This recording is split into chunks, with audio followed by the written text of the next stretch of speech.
Within our world are creatures we cannot hope to comprehend. Science refuses to recognize them as fact, but Hollywood sees this as an easy cash grab. Now, join these three men as they venture into these attempts at success.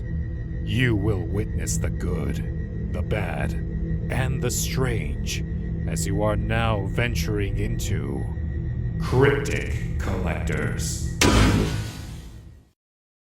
Welcome all once again to Cryptic Collectors, the only show where we somehow try to decipher if it's very much a good thing to be a cannibal. The answer is no. But... No, obviously not, no. But of course, joining me today is my partner in crime. I'm the Robin to my Batman, CrookedLore. Really? You made a DC reference considering what we're going to be talking about in this one? Well, I mean, there's no other sidekicks I really could have used in this case. Of course, Spider-Man has like...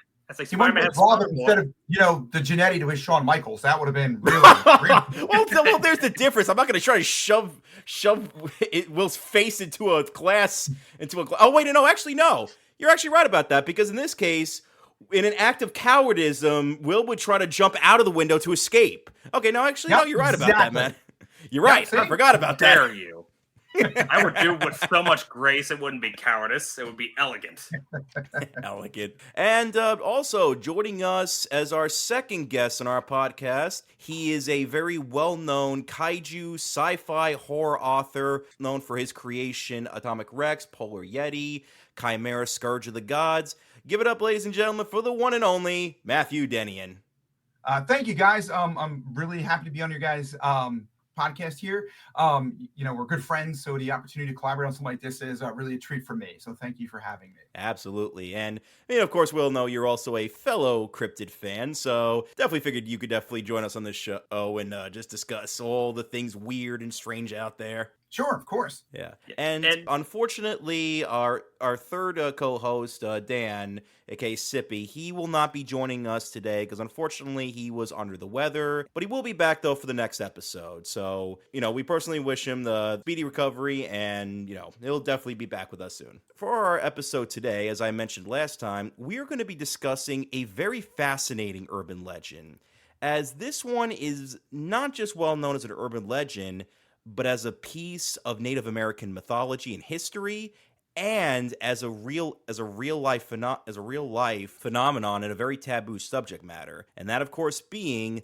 the Wendigo. Yeah, it's a great subject to talk about. I had to do a lot of research because in my Agent 666 book, a Wendigo appears, and going through the different layers of mythology and history around the Wendigo was really interesting, going through how it's changed over time, all the way back from when it first appeared. Do you guys know about how it started in the Algonquin sort of dialect in Northern American, Native American tribes? I know that with the story of it is that it's basically a evil spirit that is known to possess people and invoke them with this insatiable hunger and desire for other forms of human flesh.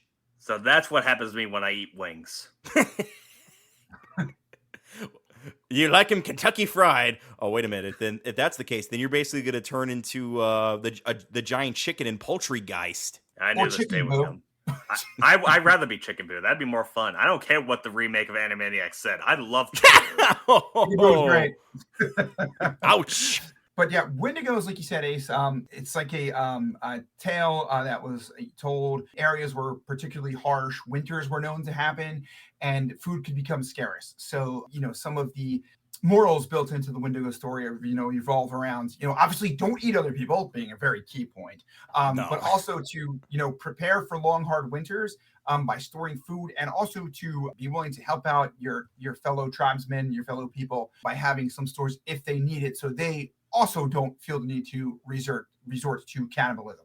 How come these warnings aren't like weather reports? It's got to be snowy out there. Make sure you store food and do not eat your fellow man. That's why there's always a rush on freaking eggs and bread and milk when there's going to be a snowstorm, Yeah, seriously. I mean, it'd be a Wendigo, so you get lots of bread and milk. You make French toast, then you're not a Wendigo. Yeah, exactly. Or this French toast really created my craving for human flesh. And they're pretty similar. Yeah. In taste. Yeah, so the moral of the lesson is here, everybody. Instead of trying to eat flesh, just have ice cream. There you go.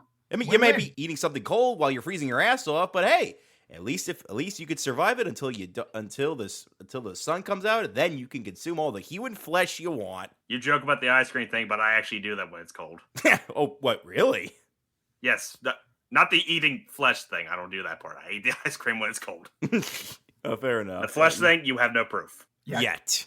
But another interesting thing though about the Wendigo, mythology wise, is the fact that matter is that the more one who is possessed consumes the flesh of others, the more they are changed into a humanoid with what is popularly known with the Wendigo, a deer skull with antlers, a very slender, almost anorexic type of body. And ironically enough, I've seen many people compare the Wendigo as sort of a Native American equivalent of lycanthrope or werewolves.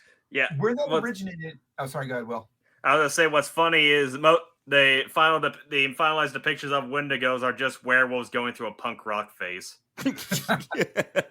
Well, it's interesting. Originally in the Native American language, the word Wendigo or Wendigo, it comes from different depending on the dialect, can also be translated as owl. So, like when I was doing the research for my novel, the original look of a Wendigo as much as it was in Native American culture, was something kind of owl-like. Very early descriptions, and this is like kind of passed down through folklore by word of mouth. It had the creature looking not too unlike the depictions you might have seen of the original Mothman in some instances, where it does have a very owl-like appearance, which also like one of the perhaps more grounded explanations for the Mothman is a displaced snowy owl, which would make sense. Or I've heard some stories refer to it like it is more of a hulking creature, so maybe something like Owlbear from the Dungeons and Dragons movie that came out this year.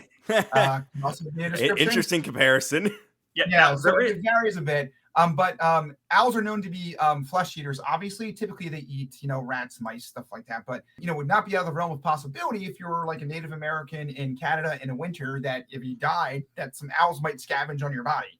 Hence, like the beginning of the legend. The lycanthrope part, interestingly, came when Jesuit priests came over in the 1600s, like 17th century, and started talking with the Native American tribes there about, religion, folklore, stuff like that. And of course, when they heard the stories, how people could become this monster, they immediately made the connections with werewolf, mythology from Europe. So that's when the Wendigo would take on for a bit more of the appearance that we're going to talk about a little bit, for a certain comic character where it's more like werewolf-ish or Sasquatch-ish in a way. Yeah. And then in the 1970s, the popularization of the emaciated, skulled, antlered character would come into pop culture, and that was inspired by Britney Spears mainly. Definitely. In the 1970s. I mean, have you seen her with her shaved head off? I mean, she kind of looks like a Wendigo if you really think about it. Oh, I'm not sure I want to see that. That might be too scary for my eyes. Now, I do have an issue with the idea of the Wendigo at one point being depicted as an owl, because just imagine this: there's a Wendigo among us. Who the fuck you just say? Although, I just got curious and looked it up, and I did see some fan art providing some interesting takes about a Wendigo looking more owl-like. I'm gonna send a link to the guys here, and I'll also this time put an image up for everybody to view here as well. Very fascinating. Very fascinating take on it. I could actually see this maybe potentially be used in the future. Yeah, it is a neat take on it.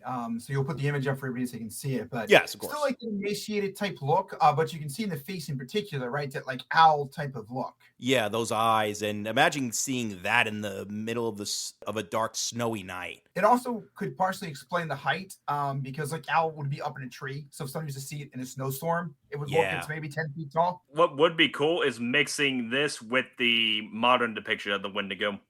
I would agree. Adding like the antlers. Yeah, give it the antlers, give it the skull face. I could see it. It's like a combination of like a human skull or like the deer and skull with a little bit of the owl skull. That could be interesting. Yeah, actually, face-wise, I could kind of picture something like the humanoids at the end of Shin Godzilla, but with two big red eyes, like a owl. Ooh. Yeah, definitely the proportions of their bodies, absolutely. And yeah, because they were pretty emaciated looking too. Yeah, very. And we're never gonna see them.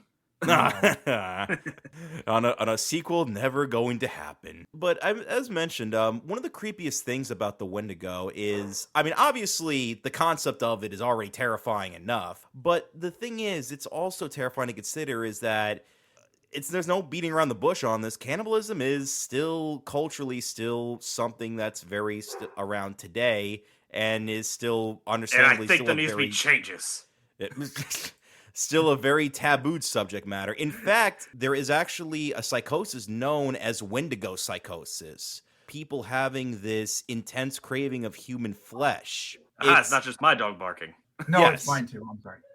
That's my dog, or else a Wendigo, perhaps outside the house. I'm not sure. It's been raining a lot, so They sound like very tiny dogs. That's not scary at all.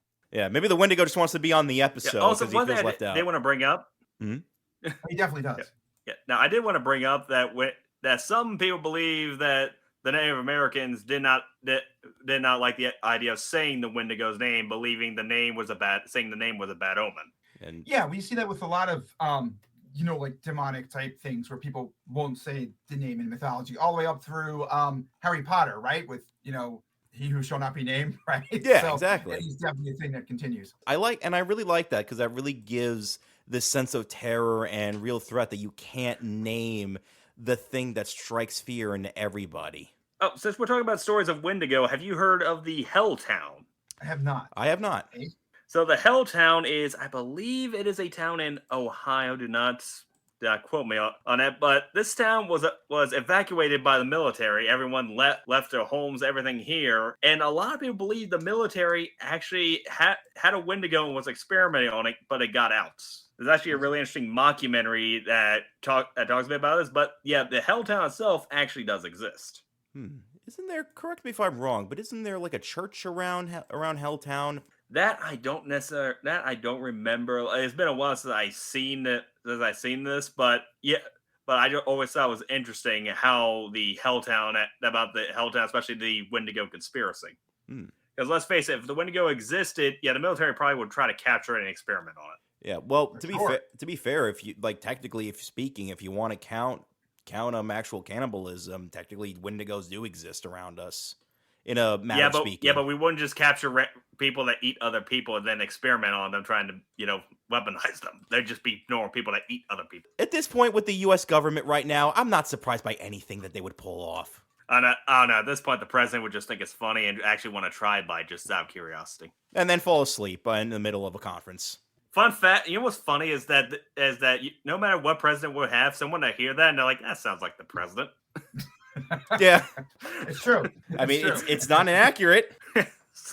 No, the Helltown thing's interesting. I didn't know about that. It's like 1969. Well, yeah. There's there's a really interesting mockumentary. Now, like I said, everyone in it is an actor and all, but the story itself isn't actually. The Helltown itself actually exists. I highly recommend the mockumentary. It's really interesting. I know. Definitely check it out. That's very cool, actually. What's funny is not many people are, at least from what I've seen so far, haven't used it in a story. Not like hikers that went missing in the snowy that were found frozen in a snowy mountain that people believe that Yeti killed them. Oh, in Russia? Yeah, say that one people have told stories thousands of times, but not many people actually use like the Helltown story. I wonder if maybe that might just because with Helltown it's so it's not really a fully confirmed thing, so perhaps it's not really like a full on. Yeah, no, but you can still play around with it. Like you're never gonna get an answer why it was evacuated, so you can come up with anything. You could say Godzilla just walked through.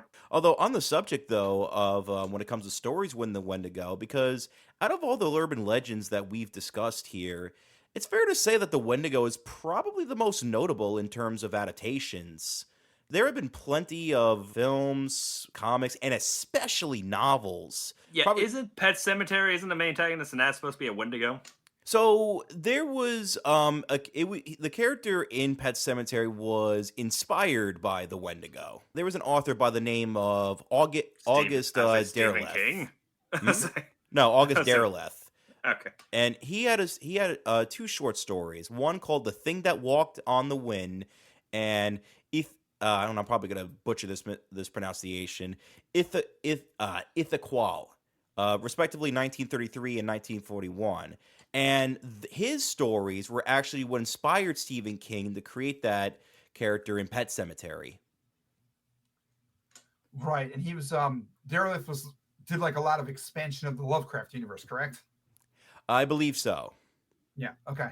And Um, also there was the Algernon Blackwood's 1910 novella Wendigo, and his work was also very influential in mainstream horror. And of course, there was also the 1995 novel Solar Storms, which featured it. It's kind of amazing when you really look up how much the Wendigo has influenced a lot of literary works and films. In fact, originally we were actually going to be having a Wendigo film along with our main subject today, but due to we just felt like it was might have been too much, for one sitting. We felt keep it simpler and keep it a lot easier with one subject matter. Yeah, I have to ask, what was your introduction to the Wendigo for you guys? For me, it's gonna be embarrassing. It was Lost Tapes. I was about to say the same thing. really? What? I would. You guys shouldn't be embarrassed. Yeah. So don't worry. And in case anyone's wondering, yes, eventually we are going to do Lost Tapes. Soon. But admittedly, that was one of the scarier episodes of Lost Tapes. And good ones. And well, yeah. But I mean, that's it. I was one of the 3 good ones. One of the 3 good ones. But with the Wendigo, I think one of the things that really makes it that episode scary for me was, one, I like that it was a nice blend of the Wendigo psychosis as well as the Native American myth, where somebody, it just suddenly just hits them and they have this insane hunger, and then they just become these savage cannibals that wear the deer skull that we all know of it, but would look like any other normal person despite that. Yeah. Now, serious question: if a Wendigo was invisible, would it be a Wendigon? Well, you're gonna make a great dad someday. You really are. Thank you. I don't really like kids, but I love dad jokes. So I feel like I feel like an even thing here. So. You really will. To answer your question though, because it'll be a nice transition.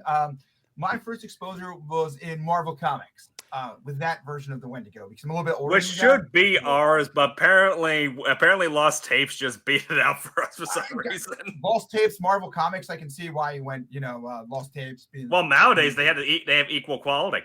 They do. And actually, that's a great transition, because that goes into our main subject for today, and that, of course, being Marvel's Wendigo. And and Matt, since you're probably the most experienced of us when it comes to the character, yes. Would you like to give people a nice little background on the character? Sure. The character first popped up in Incredible Hulk 162 with basically the background that we've discussed in an individual who becomes a cannibal and eats other people. In this case, it's a curse, though, and it would turn the person into a giant Yeti-like creature, white, sharp teeth, but extremely powerful, like would go toe-to-toe with the Hulk on multiple occasions. So he first appeared in Incredible Hulk 162 and 163. He would reappear probably most famously in the first appearance of Wolverine. Was that Incredible Hulk 181, I think? Yes, that was 181. Yeah, I was about to say, wasn't he also the antagonist in the first appearance of Wolverine too? And that was like the one thing I actually knew of it. Yes, yeah, that's what he's more well known for. He's in that three-way dance of a cover to make a wrestling comparison. He's the third member, right? He's the third member of the faction. Yes. So that's probably what he's most well known for, because he was kind of like, he popped up in the early 70s and he was there for one issue, but Hulk had a lot of Monster of the Week type characters at that time. So likely would have fallen into that category, but obviously grew into prominence in Hulk 181 with the first appearance of Wolverine, who obviously exploded as one of the most popular characters in comics from there going forward. And because of that, the Wendigo would be linked not only to the Hulk, but Wolverine, pretty much throughout his history, or her history, depending on, who was the Wendigo at the time. But usually when Wendigo appears in comics, it's with Hulk or Wolverine, although he and she has appeared with other characters as well. Yeah, the Wendigo is a very solid, I'd say like a very solid C-list villain. And the Wendigo idea was originally created by Steve Englehart and Herb Trimple, and both men, of course, would be well known for a lot of their great runs of Marvel and DC during the 1970s and the 80s. And as you Right. mentioned, Matt, they are both the creators of Wolverine, and that's a big, big thing to have on your resume. For sure. Yeah. And the Wendigo, I always find this version of the Wendigo to easily be one of the most fascinating because design-wise, this is more of what I kind of pictured when they discussed about what the Wendigo looked like before we got the common depiction. And Yes. I think it's also really like that it's a pure white color scheme. It's very striking, and you don't see many creatures that kind of have that pure white color scheme, at least not anymore. You know what's funny with the fur? It kind of also gives us vibes of a skinwalker. Very Yeah. much so. It definitely, Yeah. the fur absolutely gives it a skinwalker vibe. Which is, probably also tied in around that Wendigo mythology, in Native American folklore. So yeah, I can see that. Well, that's a good point. Yeah, and another thing that I really like is that the Wendigo as a character is it's certainly a menacing and horrifying concept. Although in this case, if I'm not mistaken, because I need to reread up on Wendigo stories from Marvel. Unfortunately, not a lot of us had a lot of time to be able to fully read a lot of the Wendigo stories, but I believe that in the difference is from the original tale and Marvel's take is that it more so sucks on the life force and souls of people rather than the flesh. Yeah. Yeah, well, they would in the 1970s in particular sort of make it more to be in line with the comics code. They pulled what Morbius did in the 90s cartoon. Exactly right. Yeah. Well, yeah, because I think Morbius 2 came out in the 70s, right? So it'd be the same type of thing where he had a Yeah. like suck life force as opposed to blood. They Yeah. would update them as like the comics code kind of became a non-issue Yeah. going forward. The Wendigo would be portrayed by different people throughout comics history, which is an interesting part of the character. So it's sort of like an evil Captain Universe where like anybody can be the Wendigo. It doesn't necessarily have to be one person is the Wendigo. Yeah. And another fascinating thing is that there's a certain bit of tragedy for every person who becomes the Wendigo. In fact, Steve Englehart reported in an interview about the conception. I knew about the legend of the Wendigo and thought between his strengths and the sad story, he sounded like a good Hulk opponent. And it's perfect for that's Hulk. fair enough. It's perfect for Hulk because of the line between terror and tragedy when it comes to the Wendigo and Hulk, of course. Yes. God, Yeah. I really wish they used the Wendigo in the earlier MCU movies, but for some reason, Marvel for a long time has been moving past their magical-based characters. Yeah, I always thought he would have been interesting in one of the Wolverine solo movies that didn't go so well. They could have Yeah. done that instead. Yeah, of course, though, Logan is Actually, fantastic. Actually, the Hulk versus movie, if they'd gone the Wendigo route, that could have been a really cool story of them trying to survive in the wilderness, trying to get out of there. They actually did a episode of Wolverine and the X-Men that does exactly that with the same voice actors from Hulk. Oh, really? They actually brought in the Wendigo. I don't remember that part. Yeah, it's from Really? X-Men and Wolverine. I believe it's called definitely Wolverine watch versus Hulk is the episode name. Like they switched up from Hulk versus. And it's a similar tale basically to the first appearance of Wolverine. He's sent after the Hulk thinking he's on a rampage. They have a not nearly as in-depth fight as they do in the Hulk versus animated film, but it turns out it's the Wendigo. So then they have to work together to stop. Actually, I think it's several Wendigos because it's a situation like you had mentioned, Will, with like the government experimenting on people to turn them into Wendigos. Yeah. So you get that dynamic. That's actually an underrated series, Wolverine and the X-Men. And I agree. It really is. Yeah. We almost got Deadpool in it too. That's the sad part. I know. But you Yeah. get a chance. That's a great episode to go check out for sure. Yeah, I'm actually looking up the image of what the Wendigo looks like, and it's fairly accurate to the comics. And I also like the added addition of the horns. Definitely getting the modern depiction of Wendigo in there a little bit. Another thing I will say, I love Marvel's classic monsters. All of them. All of them are unique in some way, and they always just stick out. Absolutely. And another thing, too, is that I'm really glad that during the time period, they didn't just have Wendigo fight Wolverine and the Hulk. He would also fight other horror characters, along the way. Like, for example, in Marvel Comic Presents, he actually fought against Werewolf by Night. Oh, which is a really good story. because Werewolf by Night, again, another underrated character, I feel like. And is the only good modern Marvel movie. This is true, too. Yes, absolutely. They did an interesting small series, too, where Sabretooth was basically hired to hunt down the Wendigo in a 4-issue miniseries, which is pretty good. One matchup I always wanted to see was the Punisher versus the Wendigo, because you think he would run across someone that would become possessed by the Wendigo. Actually, that would be cool. I always thought that the perfect opponent they never did is Ghost Rider, right? Because the Ghost Rider never got it, and I got another one for you that they never did, and this is a surprise. Never did had him fight Man-Thing. Oh my! Yes, really? which also would have been great. Yeah, I'm serious. Never fought Man-Thing, and you'd think he would be perfect for him. Yeah, but the cool thing with the Ghost Rider one is Ghost Rider can't really do much against a Wendigo, since technically the Wendigo's possessing an innocent person. Right, but it's the person's initial action which turned him into a Wendigo.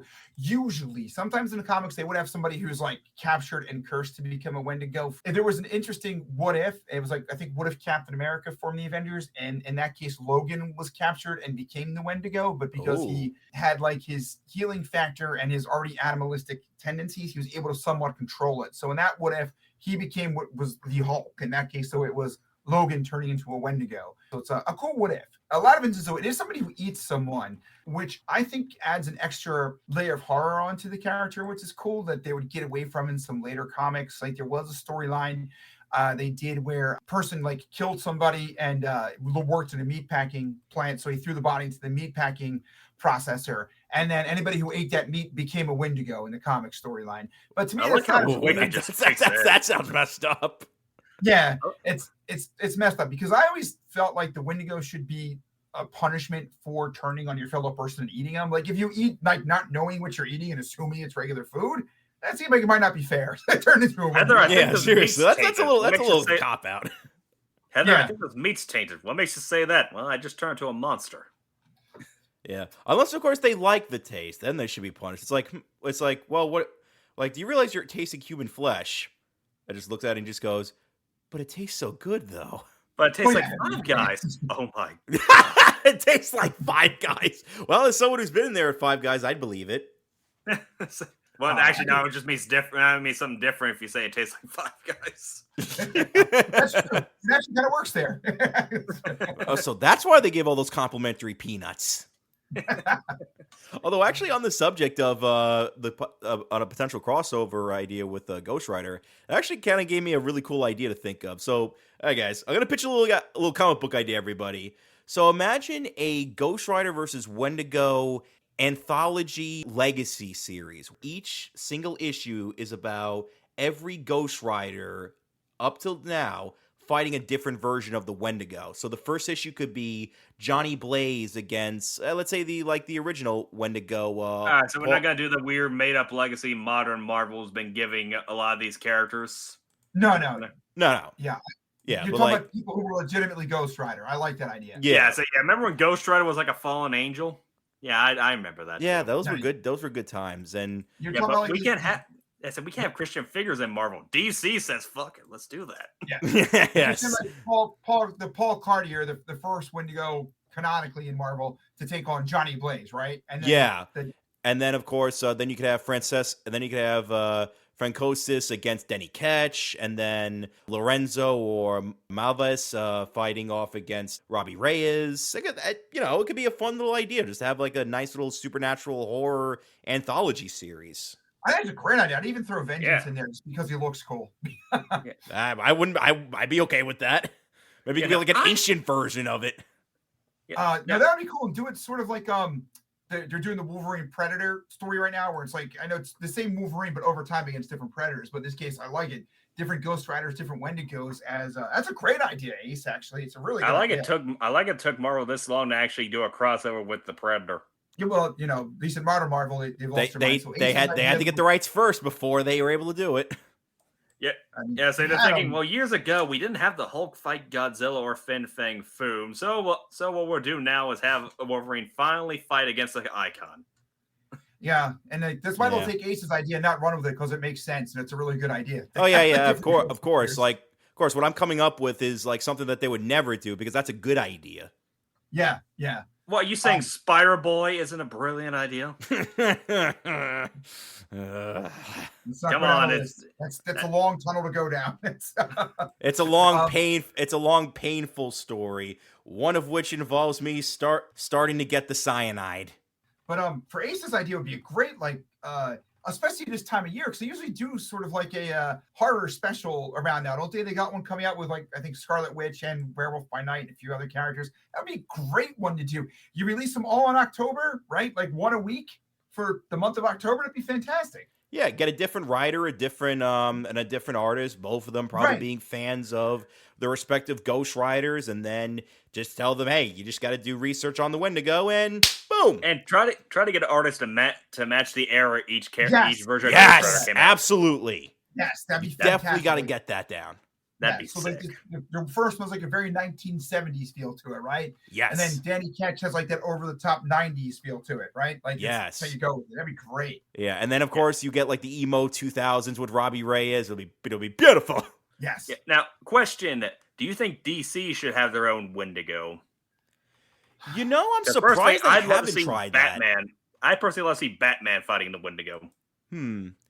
You know, yeah, I can see that. Yeah, well, I guess it depends for how to. I mean, obviously, Batman would definitely be one of them, but I could also potentially see Etrigan potentially being another enemy for the Wendigo. Actually, why Etrigan, not Constantine? Constantine too. There you go. That's another one. Yes, I feel like with Etrigan, he can physically keep up with the Wendigo. At least with Constantine and Batman, I feel like it will still be a struggle for them. Oh, you just gave me another idea. What if he was a Titans villain, especially with Raven?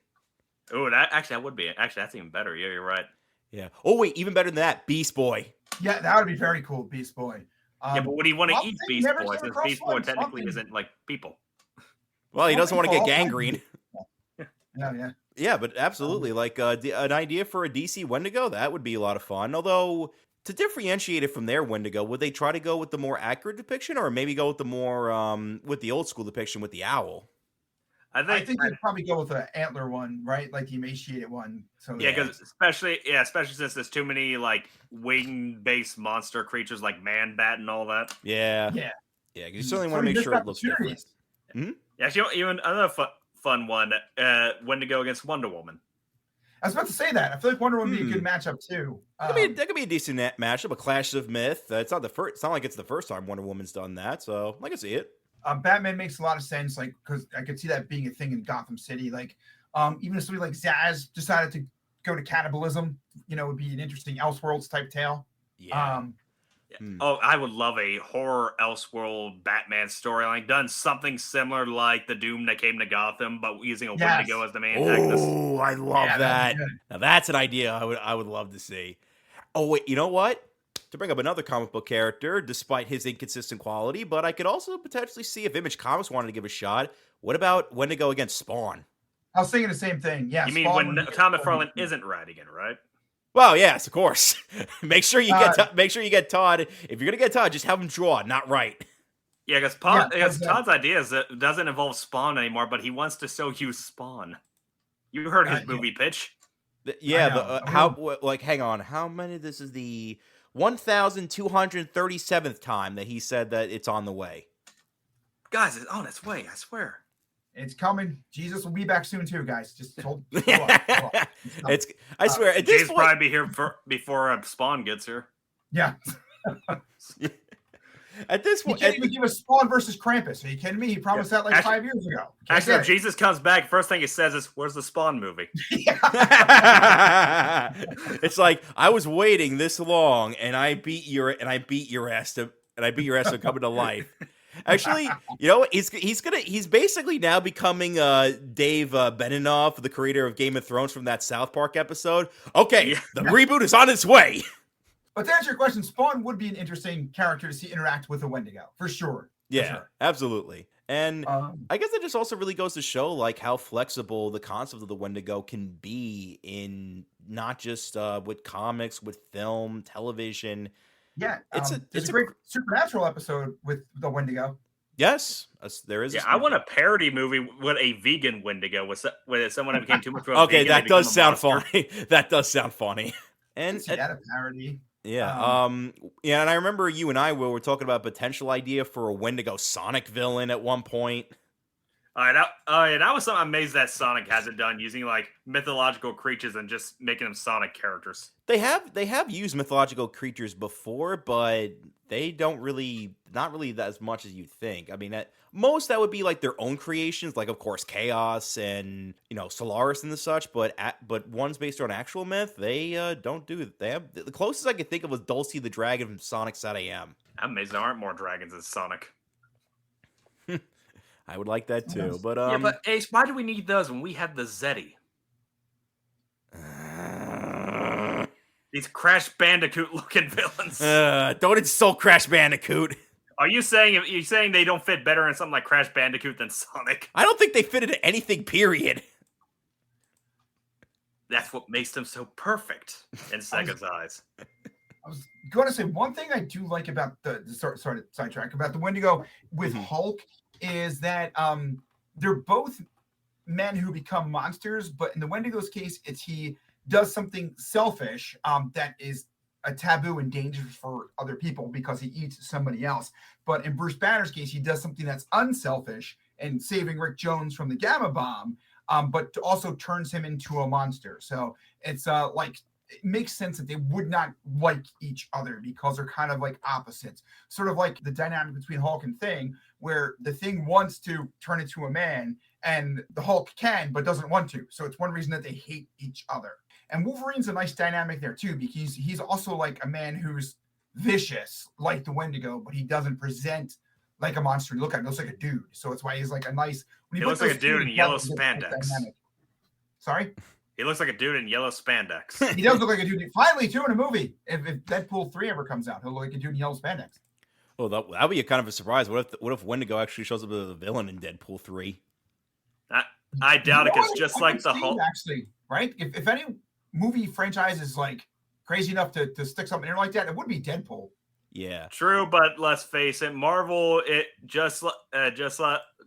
Marvel, it does not care about either the Hulk or the Wendigo anymore. No, unfortunately not. We learned that from She-Hulk. I think we learned even before that. Yeah. And now we're getting a Red Hulk and the leader in the next Captain America movie. I can't help but say, you guys want to use Hulk stuff, but not the Hulk. I will, but actually, one thing that you mentioned, Matt, that I think is very interesting about the dynamic between the Hulk and the Wendigo is also really the way how the two personalities of both the Hulk and the Wendigo work. Because in the case of Bruce Banner and the Hulk, it's always been a case of both trying to get control over one, but eventually they kind of have to learn to come together and create some sort of compromise. Whereas the Wendigo, it's like classic werewolfism or even a virus. It takes over and gradually it'll completely consume you until you are nothing but the Wendigo. Yes, and I think it's a further allegory on the human condition. So, for instance, the Hulk shows what happens when we become angry. We can lose control of ourselves, right? But we can always go back to kind of who we were. Once you eat somebody, you're always a cannibal, right? It's like being a murderer or a virgin. You're only one once in your life. After that, you're done. Or a vegan. Or a vegan, right? That'll be an interesting twist of the Hulk story. Don't make me horny. You wouldn't like me when I'm horny. Oh, I'm sure there's a movie out there that does that. Wouldn't that be the Incredible Bulk? I said probably wouldn't say Incredible Bulge, by the way.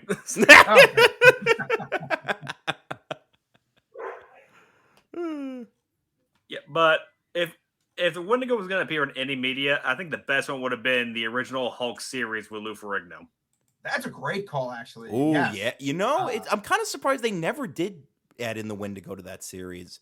I mean, I get maybe budget-wise, because, obviously making a suit with that would have been expensive, but they could have done some workarounds around it. If $6 Million Man could have the Yeti in it, so you say you can. Well, remember, there's a difference between the $6 Million Man versus Marvel during the 1970s breaking out into the film business. Well, the majority of the budget went into making the $6 Million Man himself. Plus, if they just brought over Andre the Giant and had him fight Lou Ferrigno, that'd be kind of cool, actually. Okay, to be fair, Andre the Giant as the Yeti, that would be awesome. Yes. That would have been cool. No, that would have been cool. Yeah, that would have been a really good idea, Will. I'd love to have seen that looking back at it. Yeah, I Although feel like all the classic Hulk villains, that one would have worked for that show. yes. Yeah. Yes. And they didn't do too many like villains in that. I think there's only the one episode where they had like a different Hulk in it, but there wasn't too many other like monsters or stuff you came across. But that one would have worked for that show for sure. In that 1970s feel when horror was big, I could have seen a Wendigo in something like Kolchak the Night Stalker. Did they? I don't know if you ever did a Wendigo episode or not, but that would have been a cool one for that series. I didn't think of that. I don't think so. I've never heard. I don't think they did a Kolchak. You know what? Actually, that'd be cool though. Like bodies eaten and stuff, and he's checking it out. That'd be pretty neat, actually. I think. Yeah, actually, another cool idea. Marvel should do what DC did with the Adam West Batman and turn the original Hulk series into a comic. Yes.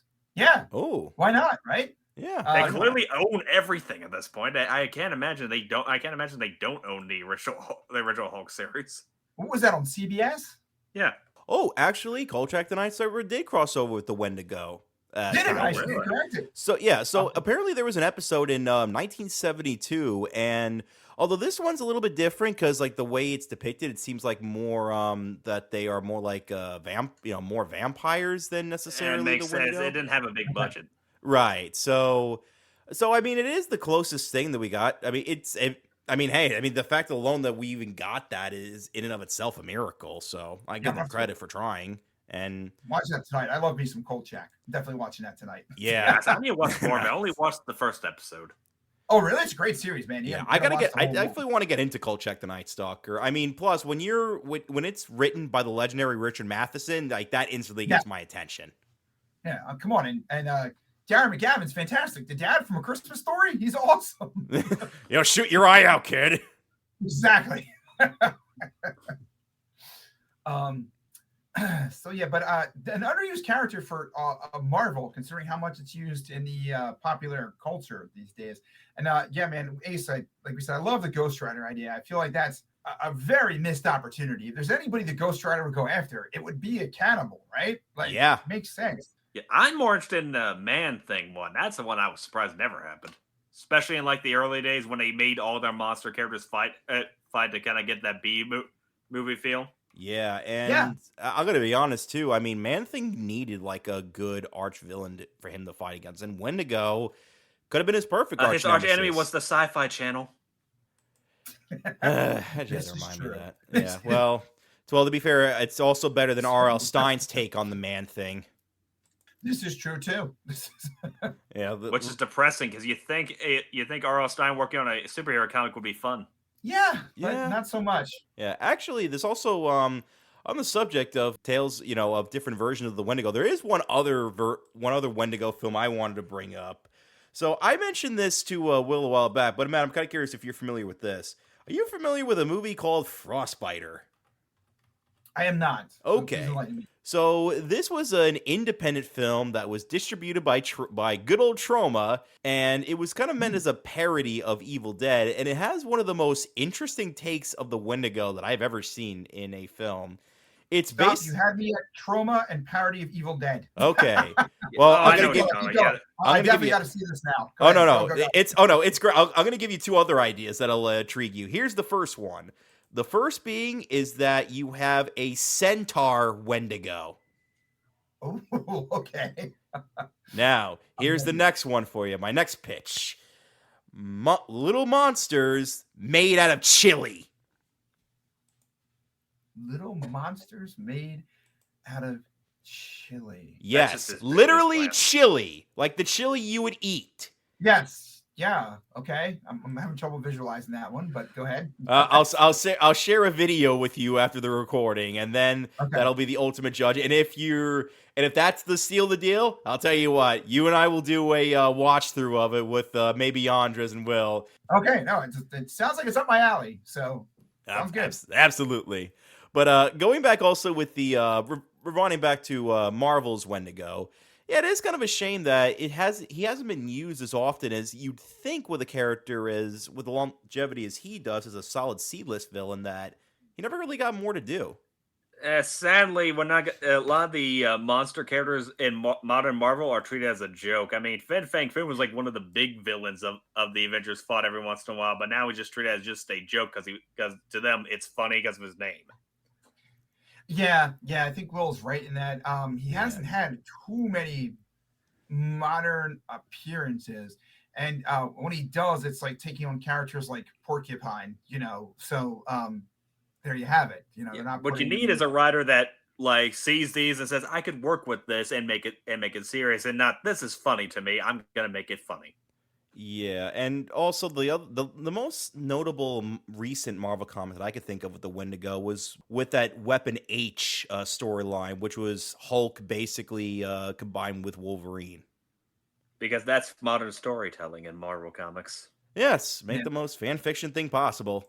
It doesn't appear a ton in video games either. Like, he's seen a few appearances, but I feel like he would have been a fun character in like the Marvel versus Capcom series. Like, imagine him and Blanca. Yeah, great, right? That would have been fun. Because the only one I could really think of, he was a boss in the X-Men arcade game. He was a boss in X-Men 2 Wolverine's Revenge, which is an adaptation of I'm amazed X2. he wasn't in either of the Hulk video games. Yeah, no Hulk games. He was not in any of the Hulk games, which is baffling. Why would you not put him? Yeah, because the games want to focus more on science villains, and Wendigo is more magic. Yeah, but that what was it, like that Hulk Ultimate Destruction or something? Where he would have been great in that one. Yeah, and like I said, Marvel for a long time has been straying away from the magical side of their stories, and when they use it, they again just treat it more as a joke. I guess so, because he doesn't even appear like a lot in Doctor Strange, which you'd think that he encounter Doctor Strange. They didn't use him in the Doctor Strange movies. Yeah, actually, he's never really had much conversation with Doctor Strange at all, has he? I don't think so. What kind of Sorcerer Supreme doesn't get involved with a cursed cannibal? Yeah, seriously. One very brief storyline, Doctor Strange showed up, clean up a mess, but no, not like where Doctor Strange was an enemy for him. Like, you think he would be, right? Like, it seems like the type of character Doctor Strange would be invested in dealing with. The fact that it's more like I said, Hulk, Wolverine, occasionally Alpha Flight, I guess that makes sense because it's in Canada, but Moon Knight, would it be kind of cool to see go up against him more often, right? Like, I would say that. And Daredevil would be very good. Maybe that could be interesting. A little out of context for Daredevil, but but to be fair, he's in New York. You tell me he's not going to run across one psychopath that decides to eat someone. That is true. To be fair, as someone who lives in New York, that's true. I take back what I said. And also be a good underdog story because let's face it, he would be out of his element against something like the Wendigo. He would be. And you know what? Yeah, you know what? That actually could work. There was a reason he didn't help much during World War Hulk. What was he going to do? Right. Yeah. throw his baton? Did I get him? Is he looking at me? Some of the better Daredevil comics are where he's like a super underdog. I remember I reading an issue where he fought the Claw, who was like kind of a D-list character, but way out of Daredevil's league. But seeing Daredevil had to be creative to fight him was very interesting. Yeah. Actually, didn't you have the idea of the Netflix Daredevil fighting against one of the aliens from the first Avengers? Yes, I thought that would have been a great idea. Like do an episode of Netflix like as a one-off, or what was Daredevil doing during the Battle of New York? Like him trying to stop one lone Chitauri would have been great. It'd been like Daredevil versus Predator, kind of, right? Like, because he'd be outclassed totally. That would have been awesome. Oh, that would be fucking sweet. But you put that like visceral feel that the Netflix Daredevil had to it, I think it would have been really cool. Oh, you know what? Here's one that'd be kind of interesting. What about Daredevil against Jason Voorhees? That would be cool. Jason Takes Manhattan guest starring Deadpool. I guess starring Daredevil. Yes. You know what? Actually, it could really just be a better adaptation of Jason Takes Manhattan now that I think about it. Yeah, really. It'd be hard to be worse. So, yes. Although, if you are going to do that, you, of course, got to include the scene where he kicks the boombox. That's mandatory. For sure. Honestly. Take that, society. Ironically, the boombox is, hurting Daredevil because it's too loud, and Jason kicks it, and then he's back in the fight, right? Actually, that'd be a funny little moment that he's weakened by the boombox, but Jason kicks it just because he hates the music. Yeah, the one thing that can stop me in 1980s boombox. Oh. But guys, what we really need for Daredevil is his own superhero team. He teams up with Xavier and Mr. Fantastic and Agent Venom and call them the Handy Capables. Oh. Will, you're definitely gonna make a great dad one day. I know. One day, Will. But they make up for all their issues. Like Xavier can go upstairs. Daredevil can though. Daredevil can't read, but Xavier can. The powers have played no effect in any of this. God damn it. The powers play no effect in what they need help with. It's and imagine his Xavier's special chair gets broken while trying to descend up the stairs, but Daredevil knows nothing about how to reconstruct it or get the wiring ready. They call for help, but Echo's unable to answer. You need to match the wires. What are wires? Beast is on holiday at that point. Will, they call for help, but Echo's unable to answer. She can't hear him, right? We're going to hell for these jokes. I know that. Well, we go there, we'll see Ghost Rider, ask him why the hell he never fought Wendigo. All right. And I also asked Mephisto why he hasn't appeared in any of the Marvel movies yet. No, Mephisto's like, I was not in WandaVision. People said I was. But I think this would be a good time to close things up, since I think all of us here are pretty much covered everything that we needed to. So until then, ladies and gentlemen, I have been Ace Marrok.